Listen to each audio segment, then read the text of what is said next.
Alors que la création de costumes est officiellement reconnue et récompensée d'un Oscar depuis 1949, les créateurs de bijoux pour le cinéma sont encore rarement mis à l'honneur et restent largement méconnus du public.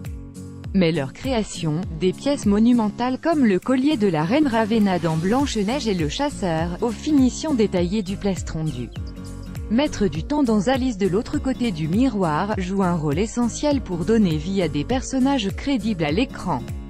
Vogue a discuté avec les talents qui ont réalisé les bijoux dans Black Panther, Tomb Raider, et Confident Royal, pour mettre en lumière l'un des métiers les plus oubliés de l'industrie du cinéma. Quand Tomb Raider sortira au cinéma le 14 mars, tout le monde ne remarquera pas nécessairement le petit pendentif en jade accroché à une lanière de cuir autour du cou d'Alicia Vikander, mais les vrais fans de la saga, eux, y seront attentifs.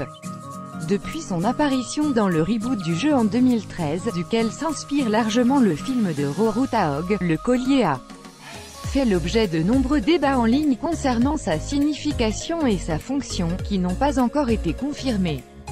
Seule certitude, du moins d'après les comics Tomb Raider, le pendentif était la première trouvaille de Lara Croft, et symbolise son amour pour son père et pour l'archéologie, et est devenu en tant que tel une partie intégrante de son uniforme.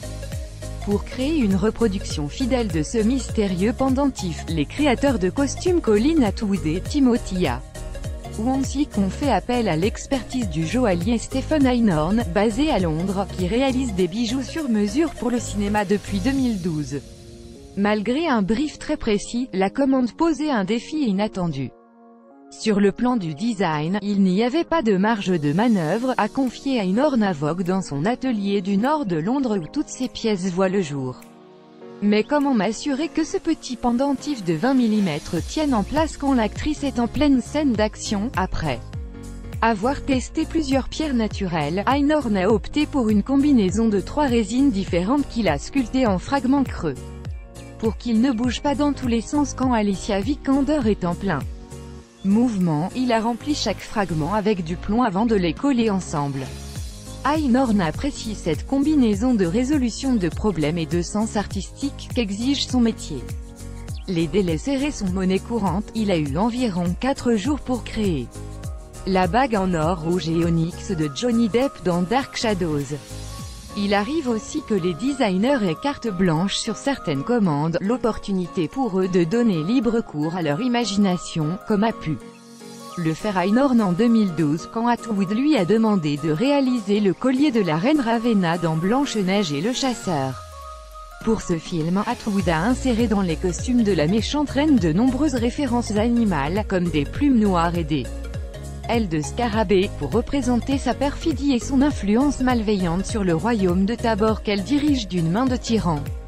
À mesure que sa peur de vieillir s'intensifie et que son cœur s'assombrit, les subtiles références à la mort et au trépas augmentent dans ses costumes, recouvrant petit à petit son corps. Colin est passé un matin et m'a déposé une boîte de scarabées pour m'inspirer, et m'a laissé plancher, se souvient Einhorn. Résultat, une impressionnante pièce constituée de 150 scarabées en laiton patiné pesant plus d'1 kilo, que l'actrice n'a pu porter que grâce à l'ajout de rembourrage aux épaules. Pour Dorian Fletcher, l'artiste américaine qui a signé les bijoux afro-futuristes de Black Panther, travailler sur ce film était l'occasion de participer à ce qu'elle décrit comme un projet et phénomène historique. Réaliser des bijoux pour le cinéma est un moyen de raconter des histoires et montrer des choses qui influencent et inspirent fortement les gens partout dans le monde, explique-t-elle.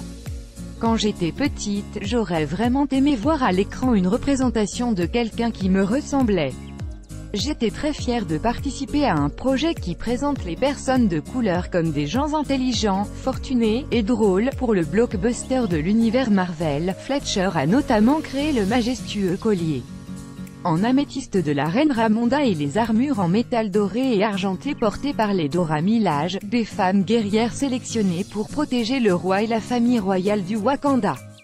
Leur uniforme, symbole de la fierté et de la force wakandaise, devait s'approcher de celui du comique, comme les détails métalliques conçus pour ressembler au vibranium.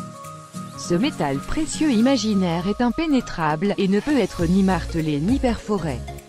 En revanche, les plus importantes pièces de Fletcher ont été martelées, puis leur surface a été lissée pour apparaître aussi forte et résistante que possible. La créatrice a travaillé en étroite collaboration avec le réalisateur Ryan Coogler, la costumière Ruth. Ils ont étudié la culture wakandaise et le travail du métal et de l'acier, et les bijoux tribaux dans la tradition africaine, pour transposer sa force, son énergie, et son assurance dans les pièces.